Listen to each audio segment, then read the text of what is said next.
First class. Promoters 28 तर्फे मी हर्षल राणे तुझं स्वागत करतो, अशी एक स्टेटमेंट मी थँक्यू. तुला म्हटलं. थँक्यू. थँक्यू. मी ऍक्च्युली प्रमोटर्स 28 चे आभार मानायला पाहिजे. कारण मला असं वाटतं की हा जो प्लॅटफॉर्म आहे, म्हणजे ज्या प्लॅटफॉर्मवर अगदी हिमानी शिवपुरी, दीपक राज्याध्यक्षांसारखी लोक, आणि म्हणजे काल मी पाहिलं क्षितिज पटवर्धन सारखा लेखक आणि बरेच, म्हणजे प्रियदर्शन जाधव असू असे बरेच लोक जे मान्यवर आहेत, जे एक्सपिरियन्स्ड आहेत, म्हणजे ते ज्या प्लॅटफॉर्मवर येऊन गेले त्या प्लॅटफॉर्मवर प्रमोटर्स 28 ने मला संधी दिली, त्याबद्दल मी खरंच ऋणी आहे. कारण काय, म्हणजे तुला आठवत असेल आपण जेव्हा डीजी रुपारेला आणि मिथक तर्फे नाटकं करायचो ना, हो, तर तेव्हा वेगवेगळ्या रंगमंचांवर आपल्याला संधी मिळाली नाटकं करायची, अभिनय करायची. मोठमोठी, मग ते अगदी गडकरी पासून शिवाजी मंदिर पासून मोठी पुण्याची थिएटर्स वगैरे. तर तेव्हा जे फिलिंग असायचं ना, की ह्याच रंगमंचावर खूप मोठ्या दिग्गज कलाकारांनी आपल्या तोंडून वाक्य म्हटलेली आहेत, त्याच रंगमंचावर आपण पाय ठेवलाय, ह्याचा जो एक अभिमान वाटायचा, तोच अभिमान मला आज या प्रमोटर्स 28 मुळे पुन्हा वाटतोय. त्याबद्दल तुमच्या सगळ्या टीमचे आभार मानतो. क्या बात, क्या बात. Thank you so much. आणि एक खूप छान गोष्ट अशी आहे की कुनिका बनसोडे मॅम सुद्धा आपल्या सोबत जॉईन झालेल्या आहेत. सो स्वागत तुमचं.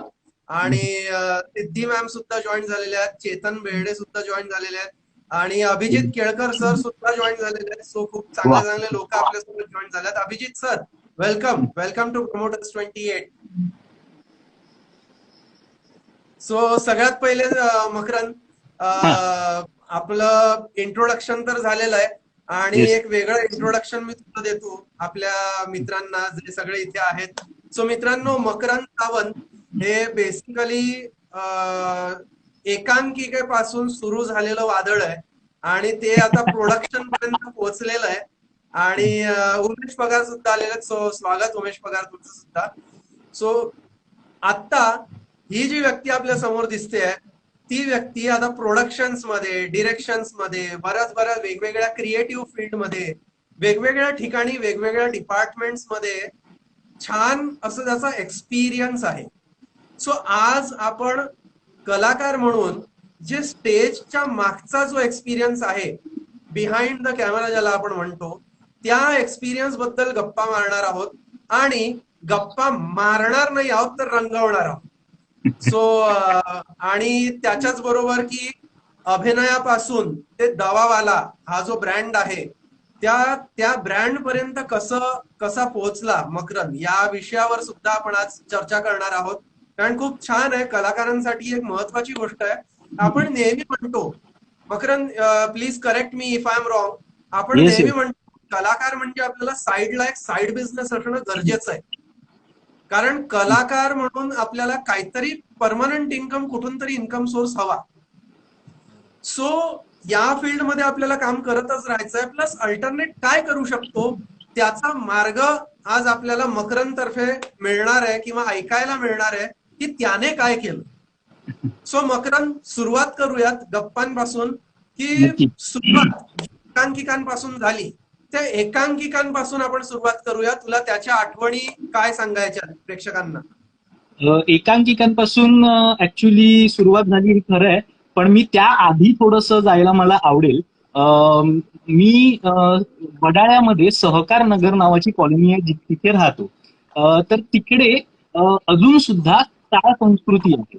हा. वा. तर ह्या कॉलनीमध्ये राहताना मी जेव्हा लहान होतो, शाळेत होतो, माझ्या दुर्दैवाने म्हणू किंवा तेव्हा मला काही फारशी माहिती नव्हती, मी शाळेच्या गॅदरिंग्स मध्ये वगैरे ना फारसा सहभागी नाही झालो, किंवा नाही तेव्हा काही कळत नव्हतं मला. पण ना आमच्या गच्चीत कोजागिरी गिरी पौर्णिमा असू दे किंवा 31 डिसेंबरचा कार्यक्रम असू दे, तर ह्या कार्यक्रमांमध्ये मी आमच्याच बिल्डिंग मधल्या लोकांना, मुलांना घेऊन ते तेव्हा प्रभात चॅनल होतं, तारा चॅनल होतं, त्यावर काही नाटकं लागायची. तर ती नाटकं ना आम्ही ते छोटे छोटे उतारे किंवा प्रसंग कॉपी करायचो आणि ते सादर करायचो, आणि आमचे बिल्डिंगवाले आमचं कौतुक करायचे. त्यामुळे ती तशी ऍक्च्युली ती सुरुवात झाली. आणि मग त्याच्यानंतर मग शाळेत थोडंसं एक 9वी-10वीच्या सुमारास काय काय ऍक्टिव्हिटीज मी करायला लागलो. आणि नंतर 10वी नंतर मी अनायसे रुपारेलला आलो. मी कॉमर्स घेतलं आणि मी रुपारेल जॉईन केलं. रुपारेलला गेल्यावर मी 11वीतच नाट्य विभागात आलो. नाट्य विभागात आल्यावर मला अ, अशी मंडळी भेटली माझ्या आयुष्यात की ज्याच्यामुळे माझं आयुष्य कम्प्लीट बदललं असं म्हणायला काही हरकत नाही. मग त्यात अद्वैत दादरकर सारखा, म्हणजे तुम्ही सगळे ओळखताच, अद्वैत सारखा व्यक्ती असू दे, जो माझा गुरु, पहिला गुरु म्हणू शकतो आपण क्रिएटिव्ह इंडस्ट्री मधला, अद्वैत असू दे, इरावती कर्णिक सारखी लेखिका असू दे. मग पुढे आम्हाला अद्वैत आविष्कार मध्ये इंट्रोड्यूस केलं. मग तिथे चेतन दातारांशी ओळख झाली. तिथे बरेच वेगवेगळे कलाकार आणि लेखक, दिग्दर्शक बघायला मिळाले, त्यांची नाटकं बघायला मिळाली. मग पुढे संदेश कुलकर्णी असू दे किंवा ही सगळी मंडळी असू दे, ह्यांचं काम बघता आलं, त्यांच्याबरोबर काम करता आलं.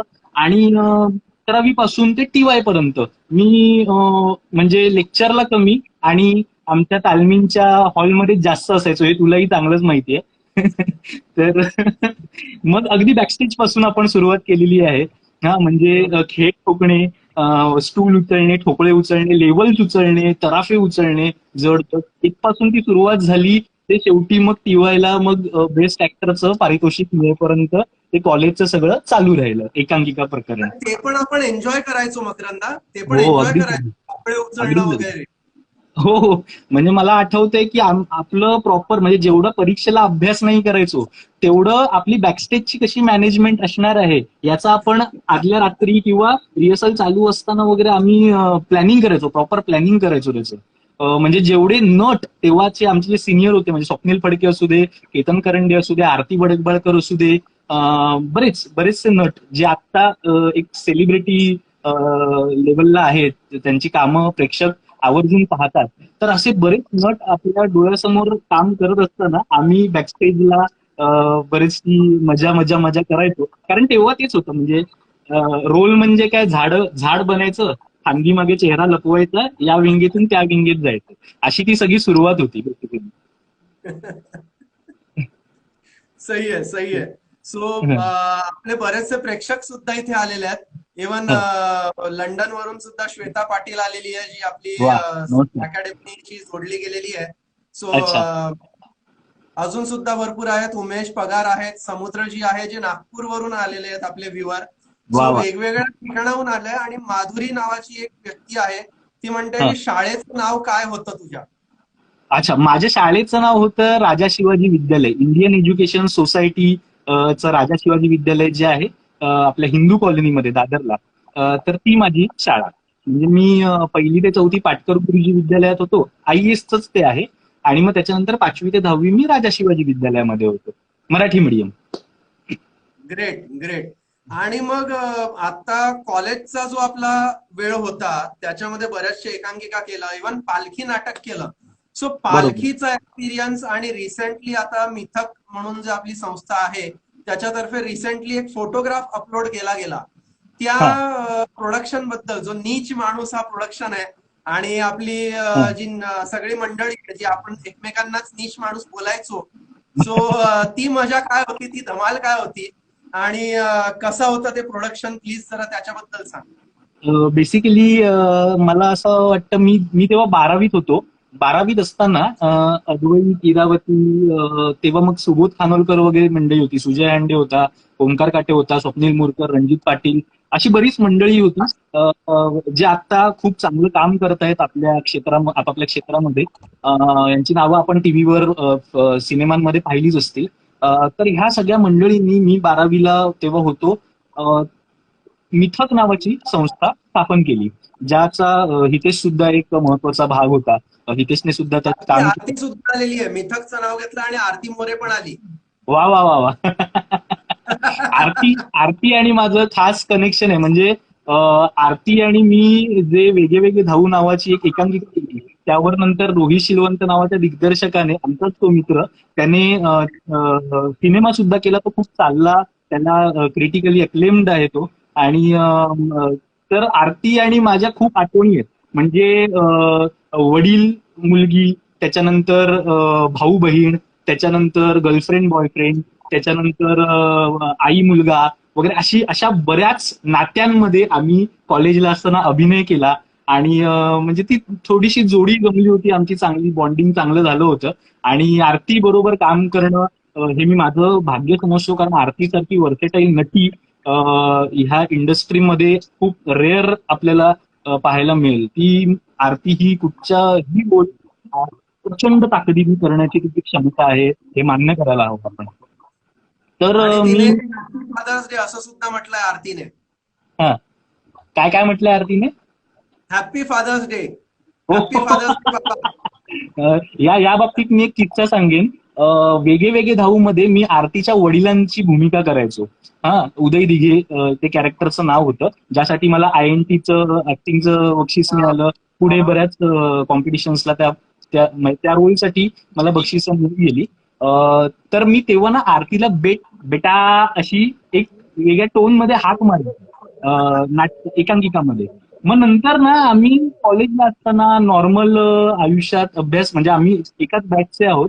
आणि TYला मी TY पास झालो. यामध्ये आरती मोरे आणि कश्मीरा मोरे म्हणून आमची एक मैत्रीण होती. ह्या दोघींचा प्रचंड मोठा सहभाग आहे, हे मी आत्ता या निमित्ताने मान्य करतो. तर आम्ही नॉर्मल आयुष्यात सुद्धा बेटा बाबा वगैरे अशीच हाक मारायला लागलो एका पॉईंट नंतर. तर ती एक वेगळी धमाक होती. तर त्यामुळे आरती, थँक्यू.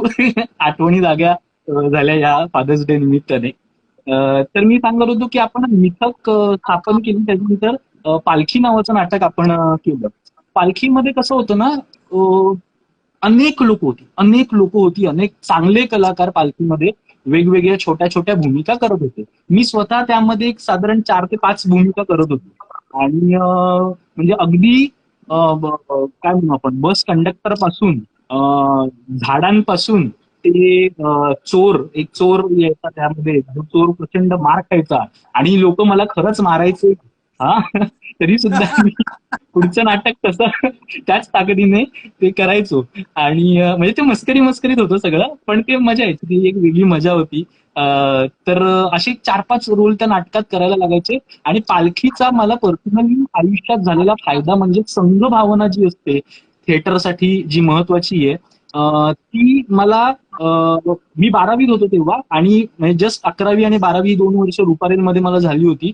आणि 12वीत मला पालखी या नाटकाने पहिल्यांदा संघभावना काय आहे, त्याच्यानंतर टीम वर्क कसं वर्क करतं, एका सक्सेसफुल नाटकासाठी टीम वर्क किती आवश्यक आहे, ह्या गोष्टी मला पालखी या नाटकाने शिकवल्या. मग त्यात अर्थात अद्वैतचा खूप मोठं क्रेडिट आहे, इरावतीचं खूप मोठं क्रेडिट आहे, बाकी हितेश असेल, हर्षल असेल, माझी बाकीची नटमंडळी असतील, ह्या सगळ्यांचं क्रेडिट आहे ते. आणि म्हणजे आता पण माझं व्हॉट्सअप स्टेटस जर बघितलं तर आता 2020 चालू आहे. आपण आय थिंक 2012च्या दरम्यान वगैरे ते गेलं नाटकात, होतं 5 आणि 6 साली गेलं होतं ते. बरोबर, 2005-06. हा, तर आज 2020 आहे. अजून सुद्धा माझं व्हॉट्सअप स्टेटस जर चेक केलं तर ते तेच आहे की teamwork always works, never play individual. तर हे मला या नाटकाने दिलेलं आहे. त्या म्हणजे माझा बेस तयार झाला बेसिकली त्या नाटकामुळे. किस्से अनेक आहेत पालखीचे. म्हणजे एक किस्सा तर मी असा सांगेन की मी चोराची भूमिका करायचो. एक चोराची भूमिका करताना मी विंडोतून यायचो, माझ्या मागून एक हवालदार यायचा.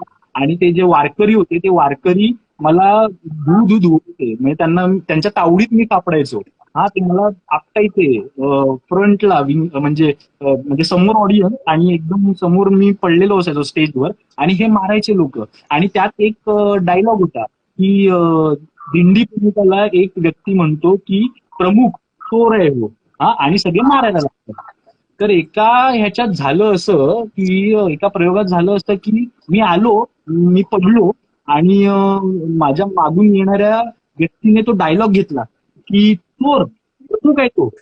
आणि पुढचा अख्खा साधारण 4 मिनिटांचा का 3 मिनिटांचा तो जो मारामारीचा सीन होता, मी फ्रंटला पडलेलो होतो, एक चोर हसत हसत मार खात होता, मागे मारणारी मंडळी तोंड लपवून पुढे लाता मारत होती, बुक्के मारत होते, तोंड मागे सगळ्यांची, समोर ऑडियन्स आहे. कोणालाच हसू कंट्रोल होईना. असे असे म्हणजे पालखीमध्ये जे किस्से घडले ना, ते जगातल्या कुठच्याही नाटकात घडलेले नाही. इतके विअर्ड किस्से पालखी या नाटकात घडलेले आहेत. आणि ते किस्से, काही किस्से अर्थात बऱ्याच लोकांना म्हणजे नटमंडळींना कळायचे, पण काही किस्से असेही होते जे टीम मध्ये सुद्धा कळायचे नाही, ते निघून जायचे, त्या फ्लो मध्ये ते निघून जायचे, ज्याने तो जी माती खाल्लेली आहे ते त्यालाच आणि त्याच्या आजूबाजूला 4 लोकांना माहिती असायचं. तर असे अनेक किस्से आहेत. तर पालखी झालं आणि त्याच्यानंतर मग तेव्हा विजय तेंडुलकर एक्सपायर झाले दुर्दैवाने. आणि विजय तेंडुलकर एक्सपायर झाल्यानंतर मग अद्वैत असू दे, इरावती असू दे, तेव्हाची जी आपली मिथकची टीम होती, मग त्यांनी असा डिसिजन घेतला की आपण तेंडुलकर फेस्टिवल करायचं. विजय तेंडुलकरांची नाटकं आपण मिथक तर्फे सादर करायची. मग काही सिलेक्टेड नाटकं निवडण्यात आली, ज्याच्यात मग एक हट्टी मुलगी सारखं नाटक होतं, कमलासारखं नाटक होतं, म्हणजे समीर विद्वांसने कमला डिरेक्ट केलं होतं त्यावेळी. नटमंडळी तर तुफान होती, म्हणजे वैभव मांगले एक हट्टी मुलगीमध्ये होते, क्षितिजोग होती मला आठवतंय, त्याच्यानंतर सुहास शिरसाट होता त्या नाटकामध्ये. आणि अशी म्हणजे नटांची प्रचंड फळी, म्हणजे डीजी रुपारेलचे नट, आविष्कार मधून आपल्याला जॉईन झालेले नट, इतर महाराष्ट्राच्या भागातून आलेले आपले नट, अशी अनेक नटमंडळींची फळी तेव्हा आपल्या नाटकाकडे होती. अजूनही सगळे कनेक्टेड आहेत, अजूनही सगळे कॉन्टॅक्टमध्ये आहेत एकमेकांच्या. तर ती फळी जमली तेव्हा मग दिग्दर्शकांची सुद्धा एक छान फळी मिथकमध्ये निर्माण झाली. म्हणजे अद्वैत होता, त्याच्यानंतर आपला समीर विद्वांस होता, रणजित पाटील होता, इरावती होता. इरावतीने एक नाटक केलं होतं नियतीच्या बैलाला, ते नाटक तिने डिरेक्ट केलं होतं. तू पण आय थिंक होताच त्याच्यात, मी आणि तू दोघं होतो, हो. दोघंही होतो. तर बेसिकली नियतीच्या बैलामध्ये नियती मीच होतो. हा, करेक्ट करेक्ट करेक्ट, बरोबर बरोबर बरोबर. अं, तर नंतर मग असं झालं की रणजित पाटील नावाचा जो आपला दिग्दर्शक आहे, प्रचंड टॅलेंटेड दिग्दर्शक आहे, मिथक मधून बाहेर आलेला किंवा रुपारेल मधून बाहेर आलेला. आजही त्याची नाटकं किंवा एकांकिका प्रचंड सेन्सिबल असतात. मी स्वतः पाहिलेले आहेत. आणि तेव्हा मग त्याने ना विजय तेंडुलकरांचं नीच माणूस हे नाटक सिलेक्ट केलं बसवण्यासाठी. ऍक्च्युली तो एक रेडिओ प्ले होता. मग आम्ही त्याचं ना एकांकिका, त्यांनी ती एकांकिका फॉर्म मध्ये आम्ही ते बसवलं. त्याच्या त्या नाटकामध्ये असं होतं ना की आता विजय तेंडुलकरांसारखे लेखक आणि नाव नीच माणूस म्हटल्यावर काहीतरी गंभीर, धीरगंभीर, काहीतरी ड्रामॅटिक असेल असं आम्हाला सुद्धा वाटलं होतं.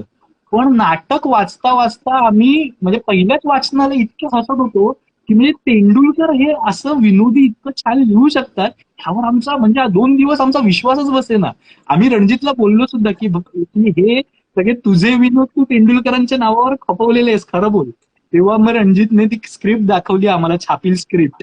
आणि म्हणजे मी ते नाटक आता सुद्धा जर रंगमंचावर आलं ना, म्हणजे मी खूपदा बोललो होतो रणजितला सुद्धा आणि मिथकला सुद्धा, मी खूपदा रिक्वेस्ट केली की आपण ते नाटक दीर्घांक किंवा 2 अंकी केलं पाहिजे. कारण विजय तेंडुलकरांचं नाटक आणि अत्यंत फनी नाटक, फनी म्हणजे ती कॉमेडी वेगळ्या धाटणीची कॉमेडी आहे. आणि तेव्हा आपल्याकडे नटमंडळी सुद्धा जबरदस्त होती. तर आम्ही ते नाटक नेलं, लोकांना ते आवडलं. वेगळा फॉर्म तो होता नीच माणूसचा आणि मजा आली तेव्हा. तर ते तेंडुलकर फेस्टिवलसाठी केलेलं नाटक होतं बेसिकली. बरोबर, बरोबर. आणि इव्हन किमया मयेकर सुद्धा आपल्यासोबत जॉईन झाली आहे. सो किमया, स्वागत तुझं सुद्धा. रुपारेलला ती सुद्धा होती मला वाटतं. हो, किमया रुपारेलला होती.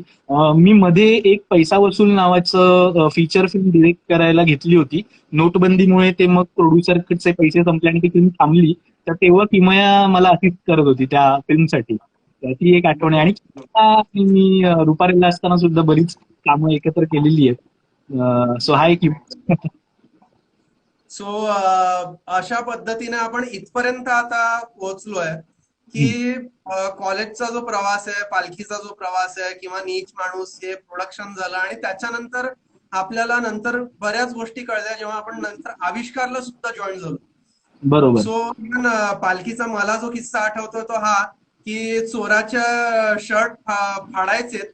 मारताना आणि हो. दर प्रयोगाला हा प्रश्न असायचा, अरे चोराकडे शर्ट आहे ना की नवीन आणायचा आता दुसरा.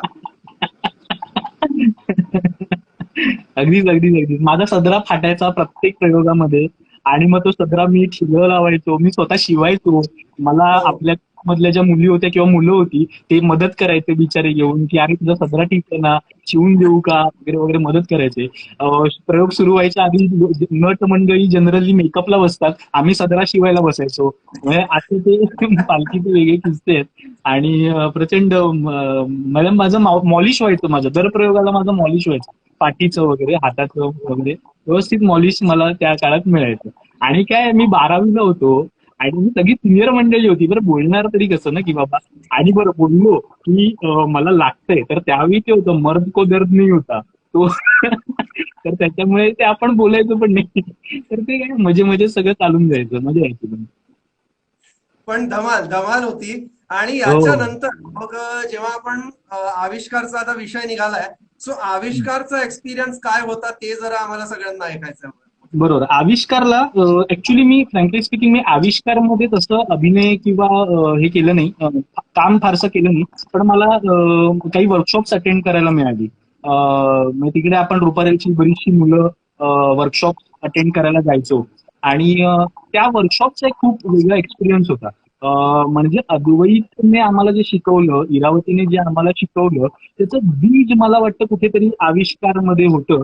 आणि म्हणजे आम्ही अजून जास्त रूट मध्ये गेल्याचं मला फील झाला, की म्हणजे जे काही शिकतोय मी अद्वैतकडनं, इरावतीकडनं किंवा इतर आपल्या दिग्दर्शकांकडून, तर त्यांचं जे रूट होतं ते मला वाटतं सत्यदेव दुबे असतील किंवा आविष्कार असेल, तर इथे ते रूट होतं. आणि मला तिकडचे वर्कशॉप्स करताना थोडंसं रूट मध्ये गेल्याचा फील आला आणि मला ते फार ग्रो करायला थोडंसं मदत झालं. अभिनयाचे वेगळे पैलू किंवा दिग्दर्शनाचे वेगळे पैलू, इव्हन लिखाणासाठी मी प्रयत्न करायला लागलो, एक्सप्रेस करायला लागलो काय म्हणजे जे वाटतंय ते, भले ते चांगलं असू दे, वाईट असू दे, चुकीचं असू दे, बरोबर असू दे, पण एक्सप्रेस करायला लागलो.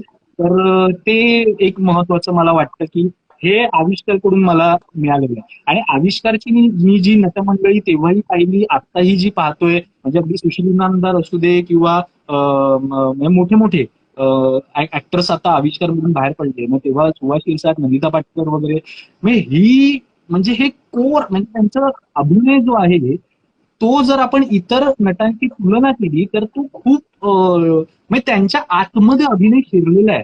त्या आविष्कार सारख्या संस्थेबरोबर काम करून अभिनय त्यांच्या भिनलेल्या अंगात त्यांनी भिनवून घेतला आणि त्याचे रिझल्ट आपल्याला आता दिसतात. म्हणजे तुम्ही नंदिताचं काम बघा, तुम्ही सुहास शिरसाटचं काम बघा, सुशील इनामदारचं तुम्ही काम बघा, म्हणजे हे कळतात की हे असे तासून आलेले ऍक्टर्स आहेत, हे म्हणजे प्रॉपर तालमीतून आलेले ऍक्टर्स आहेत, हे असे वरवरचे ऍक्टर्स नाहीयेत. तर तो म्हणजे फरक आपल्याला लगेच कळतो की हे तालमीतून आलेले ऍक्टर्स आहेत. तर तो एक महत्वाचा मुद्दा मला वाटतो की आविष्कार सारख्या संस्था असतील, मिथक सारखी संस्था आहे, की ह्या संस्थांचा तो फायदा आहे की पुढे नटमंडळींना, दिग्दर्शकांना, लेखकांना ग्रो करण्यासाठी, रूट बेस पक्का करण्यासाठी या संस्था खूप उपयोगाच्या आहेत. आणि त्या तशाच चालू राहिल्या पाहिजेत असं माझं प्रांजळ मत आहे. Great great great. आणि ऑडियन्स तर्फे पण काही कमेंट्स आल्यात, त्या सुद्धा घेऊयात. की श्रेयस सर आपल्यासोबत जॉईन झालेत, श्रेयस रिपोर्टर असं हे अकाउंट आहे त्यांचं. सो अच्छा अच्छा. वेलकम श्रेयस सर, तुमचं सुद्धा स्वागत प्रमोटर्स 28 वर. आणि एक कमेंट आली आहे कल्याणी कडून की हा. ऍब्सोल्युटली ट्रू मॅक, Ruparel is equal to Avishkar for me, heart. Yes yes. Right. And Preeti ji is asking कि एक्टिंग की दुनिया में करियर की शुरुआत कैसे हुई मकरन जी? एक्टिंग की दुनिया में करियर की शुरुआत एक्चुअली ऐसे हुई कि मैंने टीवाई तक एक्टिंग की रूपारेल में, वन एक्ट प्ले में.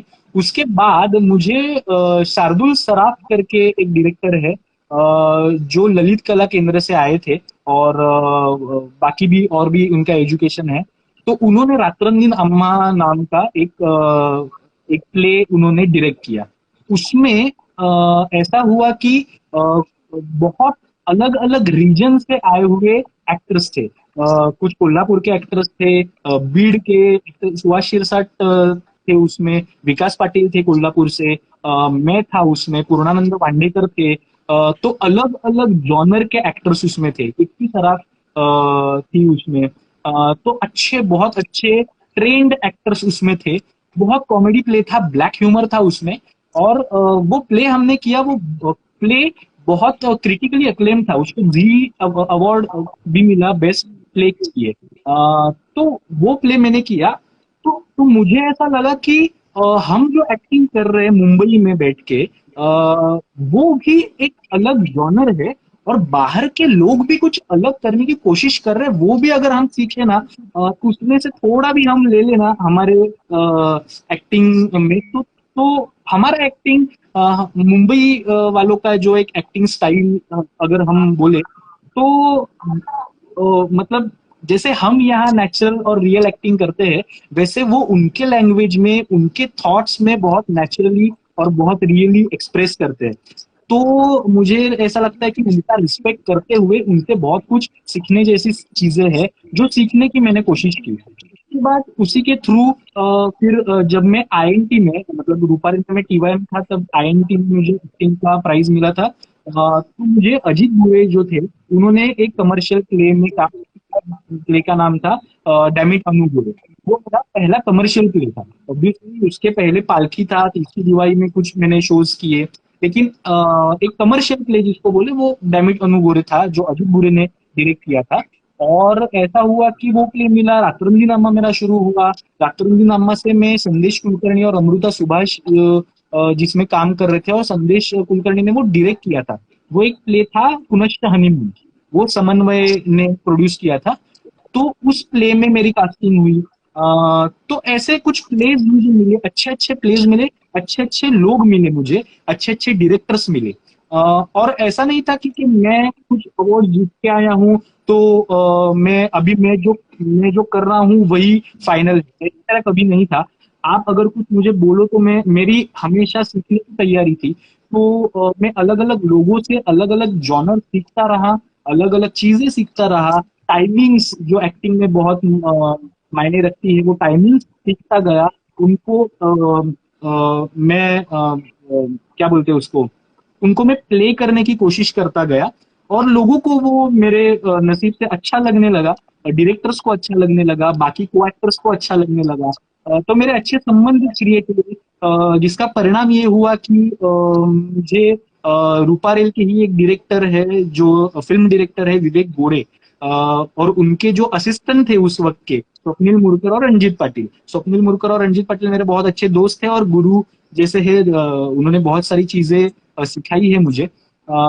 तो उन्होंने मुझे टारगेट फिल्म में एक बहुत छोटा सा रोल दिया। तो विवेक गोरे से मैं इंट्रोड्यूस हुआ।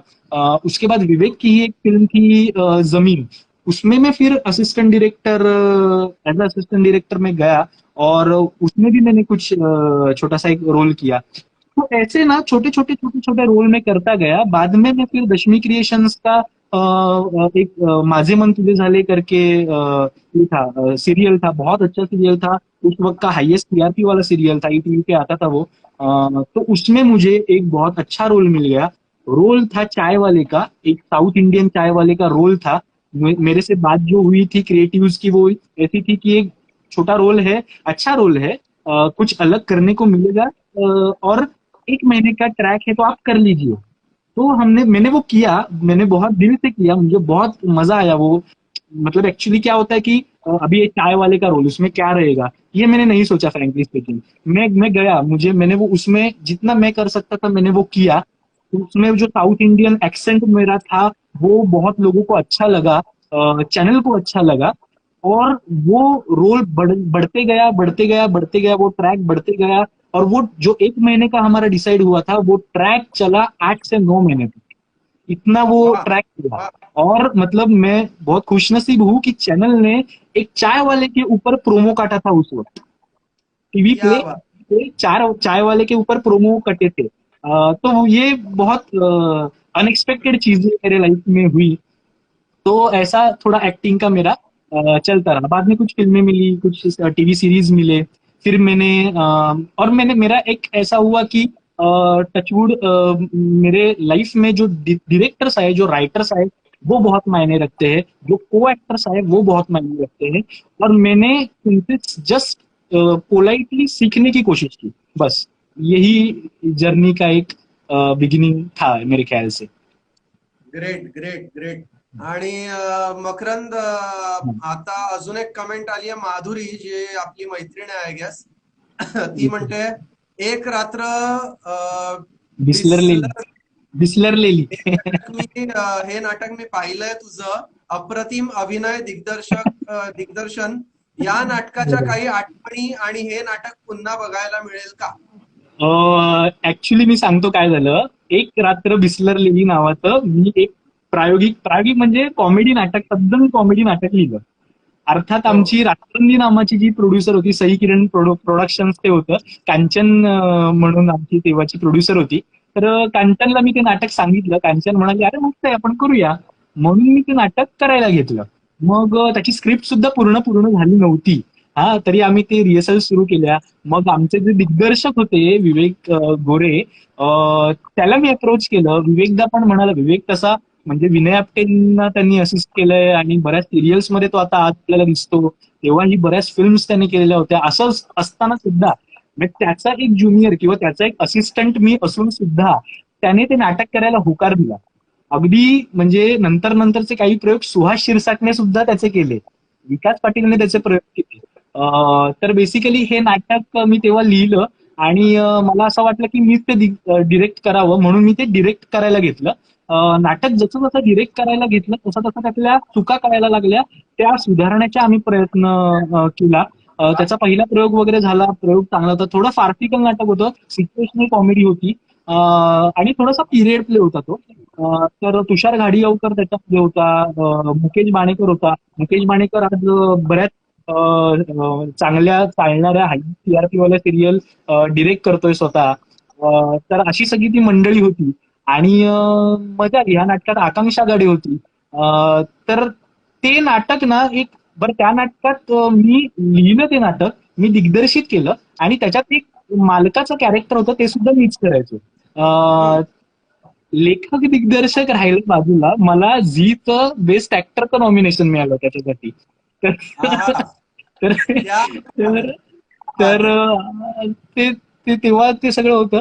आणि नंतर मग बरीच मंडळी आली, त्यांनी मग त्यांचे सजेशन्स दिले. त्याच्यानुसार मग त्या नाटकात चेंजेस आम्ही करत गेलो. बरीचशी आता प्रायोगिक नाटक म्हटल्यावर बरेचसे कॉम्प्रोमाइजेस आपल्याला करायला लागतात. पण माझं पर्सनल मत असं होतं की ते प्रायोगिक पेक्षा ते एक कमर्शियल, तद्दन कमर्शियल नाटक आहे. आणि जर म्हणजे आता काही प्रोड्युसर्सने जर इंटरेस्ट घेतला किंवा मी काही लोकांना जर अप्रोच झालं, तर ते नाटक नक्कीच आपण रंगमंचावर पुन्हा आणू शकतो. आणि माधुरी जर इंटरेस्टेड असेल तर माधुरीसाठी शोभणारा एक अत्यंत चांगला रोल सुद्धा त्यामध्ये आहे, हे मी सांगून ठेवतो. तर क्या बात। So, एक तो रोल फिक्स हो गया, कास्ट हो गया, अभी बाकी रोल्स बचे हुए हैं। सो बाकी रोल्स के लिए हमें मैसेज कीजिए सर। तर ते असं होतं नाटक.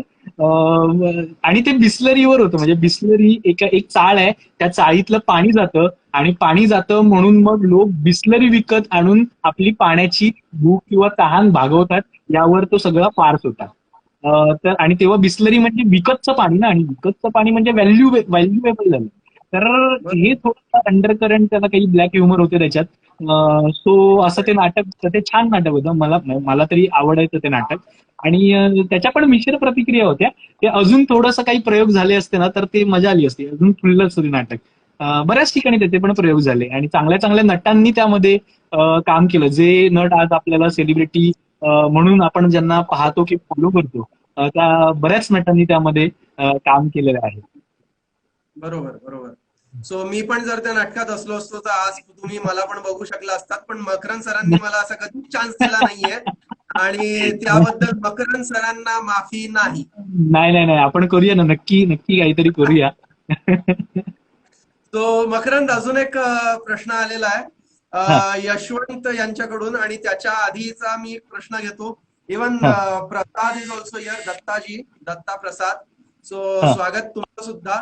आणि आपले जे जीवलगा स्टार प्रवाह हे अकाउंट आहे, त्यांच्यातर्फे एक प्रश्न आलेला आहे की नक्की. ऍक्टिंग, या ऍक्टिंगला आता मिस करतोयस का सध्या? फ्रँकली स्पीकिंग, माझं कसं आहे माहितीये की म्हणजे मी असा माणूस आहे की मी जेव्हा ऍक्टिंग करतो किंवा करायचो, अजूनही मी काही निवेदन करतो, ऍक्टिंग करतो, काही स्किट्स असतात तिथे मी ऍक्ट करतो. अजूनही मी जेव्हा ऍक्टिंग करतो ना तेव्हा मला ऍक्टिंग मी माझा पूर्ण फोकस ऍक्टिंगवर असतो. पूर्ण फोकस मी काय परफॉर्म करतोय त्याच्यावर असतो. मी जेव्हा बाकीची कामं करतो म्हणजे काही नॉन फिक्शन त्याच्यावर आपण येऊ, जेव्हा मी इतर काही बिहाइंड द कॅमेरा काम करतो तेव्हा माझा पूर्ण फोकस हा माझ्या कामावर असतो. तेव्हा माझ्या डोक्यात चुकून सुद्धा येत नाही की मी एक ऍक्टर आहे. ऍक्च्युली लोकांनी मला विचारायला हवं. नाही, मी माझं एक वेगळं काम आहे ते मी काम त्या वेळी करतो. आता मी एका वेगळ्या फील्डमध्ये सुद्धा आहे, त्यावर पण आपण नंतर येऊ. तर जर मी वेगवेगळी कामं करतोय तर त्या कामांवर मी फोकस करूनच ती कामं करतो. अदरवाईज ती कामं करण्यात काय अर्थ नाही. तसंच जेव्हा ऍक्टिंग करतो तेव्हा मी पूर्ण 100% देऊन मी ऍक्टिंग करतो. जेव्हा दिग्दर्शन करतो तेव्हा मी 100% देऊन एक दिग्दर्शन करतो. बेसिकली आपला फोकस क्लिअर असावा हे मी थिएटरमधूनच शिकलेलो आहे. म्हणजे बरोबर. बेसिक एक्सरसाइज होत्या त्या सुरुवातीची एक्सरसाइजच फोकसची होती. तर तिथूनच हो, ते आलं की आपला फोकस क्लिअर असला पाहिजे आपण काही करत असतो. आणि पूर्वी आपल्या ग्रुपचं नाव सुद्धा फोकस हे होतं. Correct, correct. मिथकच्या आधी फोकस नावाचा ग्रुप होता, बरोबर आहे. आणि फोकसचे टी शर्ट घालून आपण फिरायचो. Correct, so correct. बरोबर, ती बरोबर. पण एक मी 11वीत होतो तेव्हा, 11वीत होतो. आणि माझ्याकडे टी शर्ट नव्हतं. मी सिनियर्सची टी शर्ट चोरायचो आणि घालून फिरायचो आणि मिरवायचो. आणि त्याच्यानंतर मग मिथकचे टी शर्ट आले. मिथकच्या टी बरोबर. शर्टच्या आधी पालखी लिहिलेलं टी शर्ट होतं. Correct, correct. बरोबर, बरोबर. सो ती सुद्धा एक आठवण आहे. आणि इवन मिस पूजा सुर्वे यांच्याकडून मेसेज आहे, hello Mac, nice to hear from you. Hello. आणि एक प्रश्न आलेला आहे चिन्मय कडून की अच्छा. माझी प्रोफाईल मी कुठे पाठवू, मी सुद्धा ऍक्टर आहे. चिन्मय, वी रिक्वेस्ट यू की जर तुम्हाला प्रोफाईल पाठवायची आहे तर मकरंद सर तर काय मला काम देत नाही, पण हा तुम्हाला नक्कीच देतील. सो अरे नाही. तुम्ही प्रोफाईल माझ्याचकडे पाठवा. आणि आपलं अकाउंट आहे हर्षल द ऍक्टर किंवा टीटीएमएम ऍक्टिव्हिटी स्टुडिओ, हे आपलं इंस्टाग्रामला अकाउंट आहे. त्याच्यामध्ये तुम्ही इनबॉक्स करा. ज्यांना कोणाला, इव्हन मकरंद, आपण ही पण सिरीज सुरू केली आहे, तुला माहिती आहे की येस. आता मी ट्रेनिंग फील्ड मध्ये सुद्धा आहे. सो हो. इथे जेवढे पण कलाकार आहेत त्यांना काहीही डाऊट असेल तर आपण लाईव्ह इंटरव्ह्यूच्या नंतर 2 मिनिट थांबतो, त्यांचे काही प्रश्न असतील तर ते नोट डाऊन करतो आणि त्यांना त्याच्यावर सोल्युशन आपण देऊ शकलो तर देतो. सो ही सुद्धा बरोबर. आपण आता नवीन उपक्रम बऱ्याच दिवसांपासून राबवतोय. सो त्यासाठी सुद्धा मित्रांनो, जर तुमच्याकडे काही प्रश्न असतील तुम्ही विचारू शकता. दवावाला या अकाउंट वरून लाफ्टर आलाय जेवढं काही आपण बोललोय त्या सगळ्या गोष्टींवर. So thank you Dawawala. आणि त्या विषयावर आपण येऊ. त्याच्या येऊ, आधी येऊ. एक महत्वाचा विषय जो प्रीती आणि अजून मला वाटतं यशवंत यांच्याकडून आलेला आहे की आता जे विषय चालू आहेत नेपोटिझमशी रिलेटेड वगैरे, सो त्या सगळ्यांचा अनुभव तुला आलाय का पर्सनली कधी? फ्रँकली स्पीकिंग काय माहिती, नेपोटिझमचा अनुभव मला कारण काय आहे, मला असं वाटतं की जर तुमच्याकडे टॅलेंट आहे, जर तुमच्याकडे संयम आहे, तुमची थांबण्याची जर ताकद आहे, तर बाकी गोष्टी तुम्हाला फारशा अफेक्ट करत नाही. थोड्या बहुत प्रमाणात अनुभव सगळ्यांनाच आलेला असतो. थोड्या बहुत प्रमाणात प्रत्येकाचे प्रॉब्लेम्स असतात आयुष्यात, वाईट अनुभव आलेला असतो. पण मला असं वाटतं की थोडंसं आपण ऑप्टिमिस्टिक राहिलो, थोडंसं आपण पॉझिटिव्ह राहिलो तर ह्या गोष्टी म्हणजे आता आता तेच आहे ना. आता माझे वडील, आता म्हणजे मला असं वाटतं की मी जे काही थोडंफार कमवलेलं आहे त्यामध्ये फॅमिलीचा खूप मोठा माझा सहभाग आहे. म्हणजे आता त्यानिमित्ताने फादर्स डे आहे, त्यानिमित्ताने मी उल्लेख करू इच्छितो की माझे वडील भास्कर सावंत हे स्वतः एक चांगले रायटर आहेत, हे स्वतः एक चांगले अभिनेते आहेत. हे स्वतः म्हणजे बऱ्याचशा फिल्म्स अशा सुद्धा आहेत की ज्याच्यात आम्ही दोघांनी सुद्धा ऍक्ट केलेले आहेत कमर्शियल वाव, फिल्म्स. क्या आम्ही बात. दोघांनी स्क्रीन शेअर नाही केले पण आम्ही एकाच फिल्म मध्ये दिसलेलो आहोत. असं बरेचदा झाले, 3-4 फिल्म्स आहेत अशा. तर ते चांगले अभिनेते आहेत, ते चांगले दिग्दर्शक आहेत, कवी आहेत. तर हे जे काही मी थोडंफार करतो ते मला असं वाटतं की त्यांच्याकडूनच आलेलं आहे, फॅमिलीमधून ते आलेलं आहे. बरं, माझे वडील तर आहेतच, पण माझे जे सख्खे काका आहेत श्रीधर सावंत म्हणजे टेलिव्हिजनवरचे पहिले श्यामची आई मधले जे श्याम लहान श्यामचा रोल केला होता टेलिव्हिजनवर. ते पहिले म्हणजे माझे श्रीधर सावंत. मग त्यांनी सुद्धा बऱ्याच फिल्म केल्या, बनवा बनवी असेल, अगदीच आयत्या घरात गरोबा असेल, अशा बऱ्याच त्यांच्या नावावरच्या फिल्म्स आहेत. तर श्रीधर सावंत एक आहेत.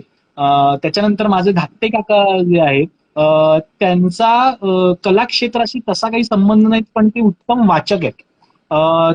त्यांनी म्हणजे मी जेवढी पुस्तकं वाचली नसतील तेवढी पुस्तकं त्यांनी वाचली आहेत. आणि ते क्रीडापटू आहेत. खो खो चे त्यांनी नॅशनल लेवल पर्यंत ते खो खो खेळलेले आहेत. आणि म्हणजे अगदी मोठे मोठे पुरस्कार त्यांना ड्यू झाले होते, त्यांना मिळाले होते. अनेक मोठ्या नामवंतांकडून त्यांनी अवॉर्ड घेतलेले आहेत.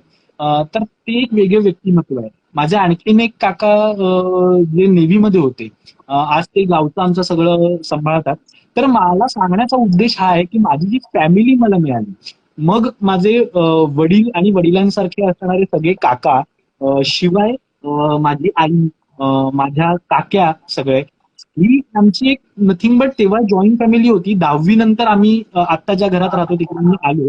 तर ह्या फॅमिलीचे संस्कार जे म्हणतो ना आपण, त्याचा फार फायदा होतो, किंवा त्याचं तुम्हाला खूप पुढच्या आयुष्यासाठी ते महत्वाचं आहे. कारण काय आहे की आपण मी मी माझ्या फॅमिलीमधल्या लोकांनी इतकं स्ट्रगल पाहिलेलं आहे, किंवा इतकं स्ट्रगल त्यांनी केलेलं आहे. म्हणजे आमची आजी सांगायची की आमच्याकडे काय शिकायला त्यांना, म्हणजे माझ्या काकांना वगैरे पैसे नव्हते, तरी पण नोकरी करून बिचारे शिकायचे. माझे वडील नोकरी करून त्यांना शिकवायचे. अशा अनेक कथा आणि अशा अनेक घटना आमची आजी मला सांगायची. त्याच्यानंतर माझ्या स्वतः काकांनी मला बऱ्याच घटना सांगितल्या आहेत. तर घरात एक स्ट्रगलिंगचा माहोल किंवा स्ट्रगलिंगचे संस्कार, ते आपल्याला हरायचं नाहीये, कितीही वाईट परिस्थिती असू दे. मग मग ते कोणीतरी तुमच्या कार्याला वाईट म्हणू दे, टीका करू दे, तुम्हाला कौतुक नको मिळू दे, तुम्हाला फिनान्शियल प्रॉब्लेम्स येऊ दे, तुम्हाला काम नको मिळू दे, पण तुम्ही प्रयत्न सोडू नका. सक्सेसच्या मागे आम्ही किंवा माझी फॅमिली कधीही धावलेली नाही. आम्ही काम करण्यावर फोकस केला. आम्ही बरेचदा मी स्वतः बरेचदा वेगवेगळ्या प्रोजेक्ट्समध्ये फेल्युअर मला आलेला आहे. अनेक एकांकिका पण, म्हणजे तुला पण आठवत असतील की अत्यंत तुकार एकांकिका होत्या ज्या आपण केल्या. पण त्याचबरोबर चांगल्या एकांकिका सुद्धा केल्या. पण त्या ज्या वाईट एकांकिका ज्या केल्या किंवा नाटकं केली, ती सुद्धा मी तेवढ्याच मेहनतीने आणि तेवढ्याच मनापासून 100% देऊन केली. सो मला हेच वाटतं की फॅमिलीचे जे संस्कार माझ्यावर झाले, की सक्सेसच्या मागे आपल्याला नाही धावायचंय, आपल्याला प्रयत्न करत राहायचंय. सक्सेस मिळायचं की नाही मिळायचं हे प्रेक्षक ठरवेल, किंवा देव ठरवेल, किंवा ज्या कुठच्या शक्ती आपल्या आसपास आहेत त्या ठरवतील. तर त्याच्यामध्ये आपल्याला तो आपला लुकआउट नाही, प्रयत्न करणं आपल्या हातात आहे. मग ते मला आठवतं वेगळे ते आपले कॉन्ट्रॅक्ट शो लागायचे, अजित गुरुंनी लावले होते. त्याच्यात मी लीड कास्ट मध्ये होतो. आणि एकदा असं झालं होतं की मी तापाने फणफणलो होतो, पूर्ण बराच ताप होता. एखादी फॅमिली म्हणाली असती की अरे नको जाऊस बाबा, ते ताप बीप आहे, कोण रिस्क घेणार. पण माझे काका, माझे बाबा सगळे गाडीने मला सोडायला आले, प्रयोग पूर्ण होईपर्यंत थांबले, प्रयोग संपल्यानंतर मला त्याच गाडीने घेऊन आले.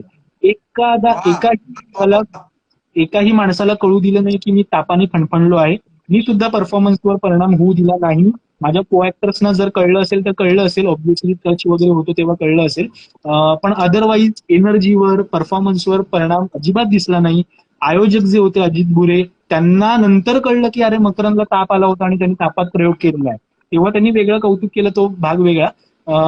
पण माझं म्हणणं आहे की फॅमिलीकडून जो तुम्हाला हा सपोर्ट मिळालेला आहे तो महत्वाचा आहे. आणि त्या सपोर्टचा तुम्ही गैरफायदा न घेणं हेही तितकंच महत्वाचं आहे. म्हणजे माझी फॅमिली जर मला ह्या क्षेत्रात येण्यासाठी किंवा कार्यरत राहण्यासाठी जर सपोर्ट करत असेल, तर मी पार्ट्यांना जाऊन चुकीच्या गोष्टी करणं किंवा मी चुकीच्या मार्गाला लागणं, म्हणजे मला फॅमिलीने जो वेळ दिलाय तो मला ग्रोथसाठी दिलेला आहे, ह्याची मी कुठेतरी जाणीव ठेवली पाहिजे, जी मी ठेवली.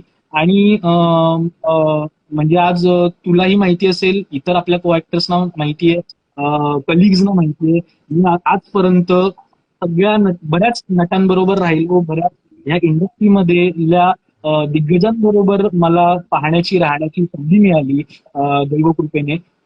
पण मी अजूनही जे आपण म्हणतो बाहेरच्यांकडून ऐकायला येतं की अरे ही सिने इंडस्ट्री आणि थिएटर इंडस्ट्री आणि टेलिव्हिजन इंडस्ट्री म्हणजे सिगरेट, दारू, हे ते लफडी सगळी. मी सिगरेटला हात लावलेला नाही, मी दारूला हात लावलेला नाही. यामुळे माझं बरंच कौतुक होतं. मला असं वाटतं की आपलं काम ह्या नशेसारखी दुसरी नशा जगात कुठेही नाही. वा. मी दारू पिऊन, मी सिगरेट पिऊन मला ती नशा नाही मिळणार, जी नशा मला कामातून मिळते. मला काम ही माझी नशा आहे आणि मी तेवढीच नशा करतो. बाकी आपल्याला चहाचं व्यसन सोडलं तर आपल्याला बाकी कुठचं व्यसन नाही तसं. तर मला म्हणणं आहे की फॅमिली जर तुमच्यावर विश्वास टाकते, जर तुम्हाला सपोर्ट करते, तर त्याचा तुम्ही गैरफायदा सुद्धा घेतला नाही पाहिजे. तुम्ही फेल व्हा, तुम्ही सक्सेस व्हा, ते तुमचं तुमचं हे आहे. तुमच्याकडे जर क्वालिटी आहे तर तुम्हाला सक्सेस मिळणार. तुमच्याकडे क्वालिटी नाहीये तर तुम्हाला प्रयत्न करावे लागतील ती सुधारण्यासाठी. पण तुम्ही हताश होता कामा नये. कारण नेपोटिझम हा असा विषय आहे ना की मग मग तो पॉलिटिक्समध्ये सुद्धा आहे, मग तो सिने इंडस्ट्रीमध्ये सुद्धा आहे, तो थिएटर इंडस्ट्रीमध्ये सुद्धा आहे, तो टेलिव्हिजन इंडस्ट्रीमध्ये सुद्धा आहे, तो कॉर्पोरेटमध्ये सुद्धा आहे. आज मी फार्मसी इंडस्ट्रीमध्ये तिकडे सुद्धा आहे. नेपोटिझम हा विषय, कारण आता काय आहे की माझ्या वडिलांनी जे कमवलं ते ते ते त्यांची इच्छा असणारच ना की यार माझ्या मुलाला ह्याचा थोडा तरी फायदा झाला पाहिजे. असा प्रत्येक वडील विचार करणं साहजिक आहे. तर आता नेपोटिझम चांगलं की वाईट ह्याबद्दल माझा अभ्यास नाही, त्यामुळे मी काही कमेंट करणार नाही. पण एवढं नक्की सांगेन की नेपोटिझममुळे इतर टॅलेंट नक्कीच मारलं जाता कामा नये आणि आपलं टॅलेंट मारलं जाऊ नये याकरता आपण सुद्धा सजग राहायला पाहिजे असं मला वाटतं आणि प्रयत्नशील राहायला पाहिजे न हरता. बरोबर बरोबर. करेक्ट आहे, करेक्ट आहे. नाही आणि बऱ्याचदा असं असतं की अमुक अमुक कलाकारांनाच जास्ती आपण बघतोय नेपोटिझम वगैरे ह्या सगळ्या गोष्टी एका साईडला आहे. पण तुम्ही जर बघितलं असेल मित्रांनो की नवीन कलाकारांना भरपूर तेवढाच चान्स सुद्धा मिळालाय. हिंदी इंडस्ट्री असू दे, मराठी असू दे. आता तुम्ही जर बघितलं शिवाजी अंडरग्राऊंड इन भीमनगर, याच्यामध्ये नवीन कास्टिंग आहे, हो जुनी नाहीये. आणि असे अनेक नाटकं आहेत किंवा असे अनेक सिनेमे आहेत जे आता मागच्या वर्षी सुद्धा कितीतरी नवख्या हिरोंचे फिल्म्स आपल्याला बघायला मिळाले. So let us talk about positive things, हेच मी सांगेन या विषयातून. आणि सोहमचा एक विषय आहे की जर ग्रुप जॉईन करायचा असेल तर काय करावं लागेल. सोहम, आता मकरन सर सध्या तरी प्रोजेक्ट मध्ये बिझी आहेत, प्रोडक्शन्स मध्ये आणि क्रिएटिव्ह डिरेक्शन मध्ये. सो तू इनबॉक्स करून ठेव तुझी प्रोफाईल, आम्ही त्यांच्यापर्यंत नक्कीच पोहोचवू. सोहम देवधर यांच्याकडून ही कमेंट आलेली आहे. सो सोहम, अरे सोहम प्लीज. सोहम सोहम देवधर ही कमेंट का करते? सोहम माझा चांगला मित्र आहे आणि सोहम हा आत्ताच्या म्हणजे दशमी क्रिएशन मध्ये खूप चांगल्या प्रकारे कार्यरत आहे. तो स्वतः कास्टिंग डिरेक्टर आहे. हा, हेही मी तुम्हाला सांगतो.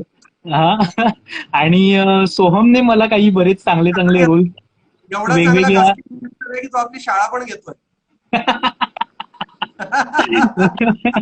सोहमने स्वतः मला चांगले चांगले काही दशमीच्या काही सिरियल्स मध्ये चांगले रोल्स दिलेले आहेत. Soham it's from Dashami, right Makarand? Right right, Soham Deodhar. मला आत्ता कळलं की मी 2 वेळा प्रोफाईल सेंड केली आणि अजून सुद्धा मला रिप्लाय नाही आला. व्यक्ती आत्ता मला कळलं. नाही नाही नाही, सोहम आणि सोहमचा पण एक सिनियर आहे अक्षय पाटील. तर हे दोघं सुद्धा माझे खूप चांगले मित्र आहेत आणि ह्या दोघांकडून पण मी बऱ्याच गोष्टी शिकत असतो. आणि हे खूप चांगल्या पद्धतीने कार्यरत आहेत आणि दशमीसाठी त्यांचं कार्य मला असं वाटतं की उल्लेखनीय आहे. त्याबद्दल नक्कीच त्यांचा उल्लेख करायला पाहिजे आपण. नाही आणि Soham is one of the famous persons in casting. जेव्हा येस कास्टिंगची येस, गोष्ट येते आणि बरेच नक्कीच लोक नक्कीच. रिलाय करतात अशा व्यक्तींकडे, हो बघतात की यस या व्यक्तीकडून आपल्याला जर काय मिळालं तर डेफिनेटली प्रोजेक्ट हा जेन्युइन असेल. हे सुद्धा एक नोटेबल पॉइंट आहे मकरन. कारण नक्कीच बऱ्याचदा असं नक्कीच. होतं की सोर्सेस इकडून तिकडून सोर्सेस मधून येतं आणि आपल्याला असं वाटतं अरे जेन्युइन आहे की नाही. But when it comes to Soham, Soham कडून जर रिप्लाय आला तर ते जेन्युइन आहे. करेक्ट करेक्ट, बरोबर, अगदीच नक्की. राईट. आणि सुकन्या यांच्याकडून रिप्लाय आलेला आहे, तू खूप छान ऍक्टर आहेस मकरन. सेलिब्रिटी आहेस पण तुला नाती जपणं खूप छान जमतं. I really respect you lot for that. Sukanya कोण? सुकन्या काळण सुकन्या का? 2_10 असं लिहिलेलं आहे. अच्छा तो अच्छा. ते थँक्यू सुकन्या फॉर ठराविक अकाउंट. अप्रिसिएशन. येस. आणि अजून एक प्रश्न येऊन गेला की which is the most enjoyed field like direction, production की ऍक्टिंग? सगळ्यात जास्ती कशामध्ये एन्जॉय केलंस? असा एक प्रश्न आलाय.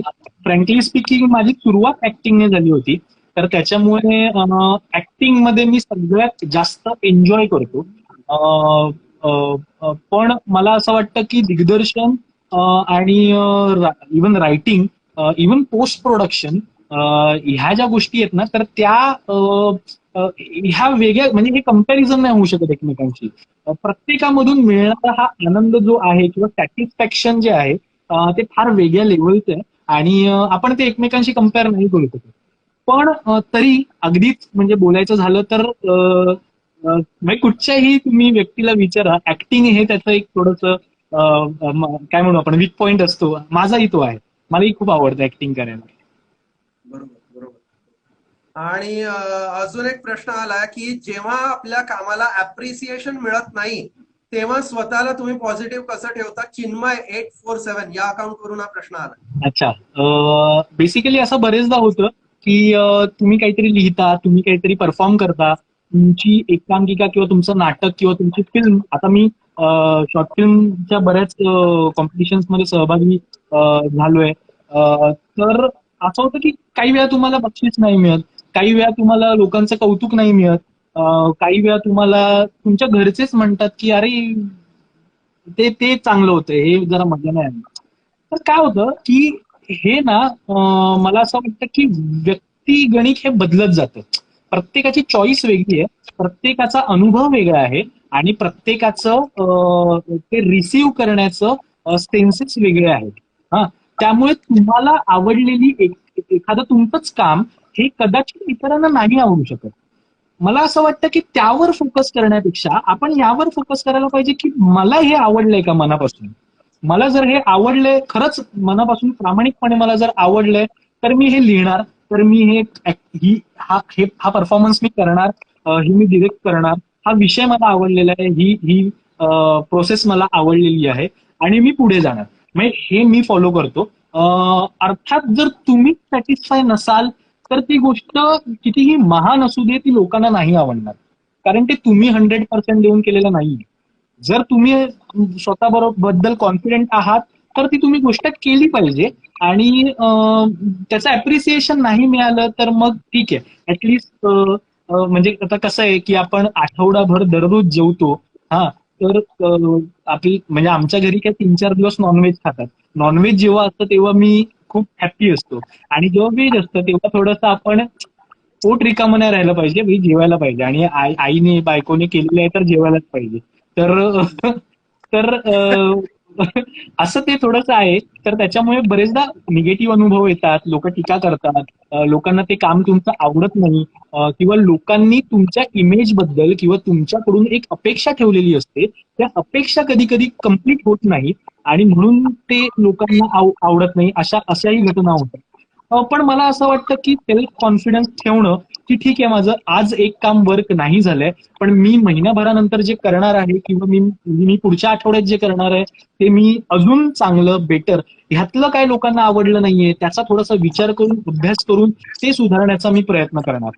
मला वाटतं हे साधं सरळ सूत्र आहे. म्हणजे जी गोष्ट सब्जेक्टिव्ह आहे, चॉईस ही सब्जेक्टिव्ह आहे, तर त्याचा फारसा विचार न करता प्रामाणिक राहून 100% देऊन काम करणं, यावर फोकस करायला पाहिजे असं मला वाटतं. वा, बरोबर आहे. करेक्ट है, करेक्ट है।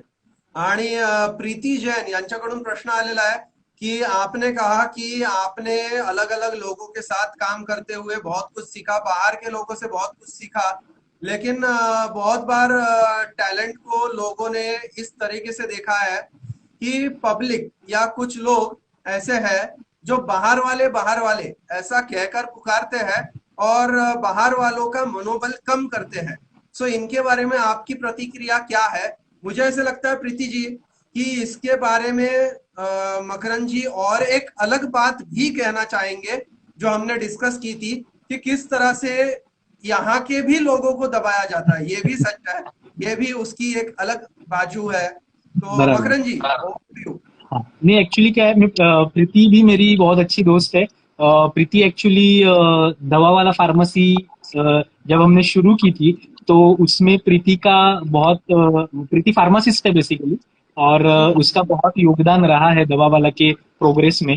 तो बेसिकली इनका जवाब देने के लिए मैं ये कहूंगा कि देखो, जो बाहर से लोग आए हैं, हाँ, जैसे हम जहाँ रहते हैं वहाँ हमारे कुछ नेबर्स रहते हैं। हाँ, अभी समझो हमारे बिल्डिंग में 16 रूम्स है। हाँ, 16 रूम्स में से जरूरी नहीं है कि सारे लोगों से मेरी अच्छी जमे, राइट। कुछ लोगों से थोड़ी कम जमती है, या कुछ लोग दिमाग में जाते हैं।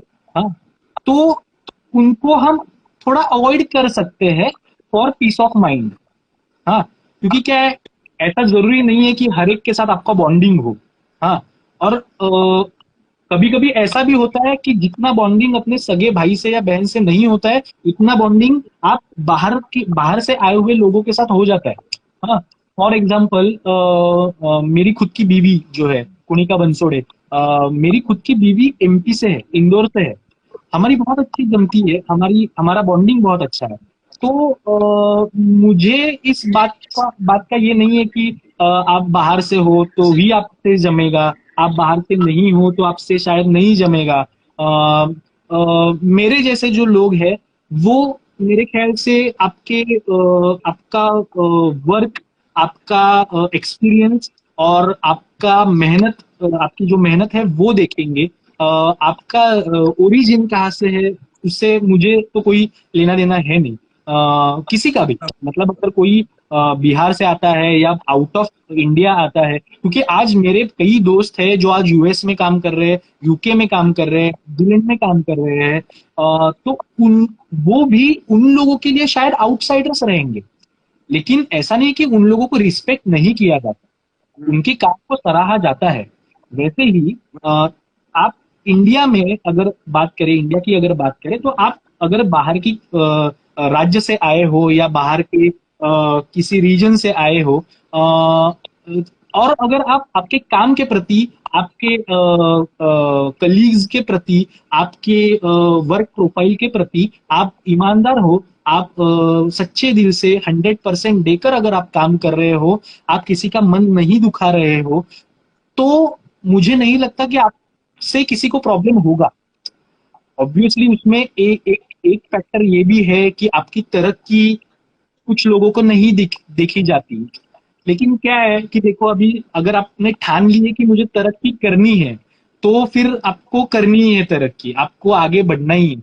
आप ऐसा नहीं कह सकते कि अरे उसकी नजर लगी और उसकी नजर लगी, उसमें मतलब मुझे नहीं लगता कि, क्योंकि नजर लगाने वाले लोग, उनका काम ही है वो नजर लगाना और बातें करना, पीठ पीठ पे वार करना, ये उनका काम है। तो मतलब उससे अभी, मतलब ये बात मैं नहीं कह रहा हूँ, ये बहुत सालों पहले किसी ने कह के रखी है, कुछ तो लोग कहेंगे, लोगों का काम है कहना, ये गाने हम सुनते आए हैं। तो मतलब बचपन से मैं ये गाना सुन रहा हूँ, तो मुझे नहीं लगता कि उन लोगों के बारे में हमें सोचना चाहिए। मुझे लगता है कि हम अगर इस बात पे अगर ध्यान दें कि हम अपना खुद का प्रोग्रेस, या मेरे कंपनी का प्रोग्रेस, या मेरे प्रोजेक्ट का प्रोग्रेस कैसे कर सकते हैं, उस पर अगर हम फोकस करें तो मेरे ख्याल से बेटर रहेगा। निगेटिव एक्सपीरियंसेस आएंगे, आते हैं, वो मैं मान्य करता हूँ वो। लेकिन मेरे ख्याल से अपना टाइम उसमें बर्बाद हमें नहीं करना चाहिए। उससे अच्छा वो टाइम आप अपने फैमिली को दे दो, अपने फ्रेंड्स को दे दो, ये मैं कहूंगा। तो आपके जीवन में पॉजिटिविटी लाएंगे। तो राइट। ये मेरा सोल्यूशन है उसके लिए। और ये परफेक्ट टाइम पे ये टाइमर क्लिक हुआ है कि इस सवाल का पूरा जवाब हमने सुन लिया, हमें री लॉग इन करना पड़ेगा। ओके, वापस जुड़ते हैं 1 मिनट में। पक्का थैंक यू, पक्का क्योंकि पक्का। 1 घंटा हो गया, पता भी नहीं चला है।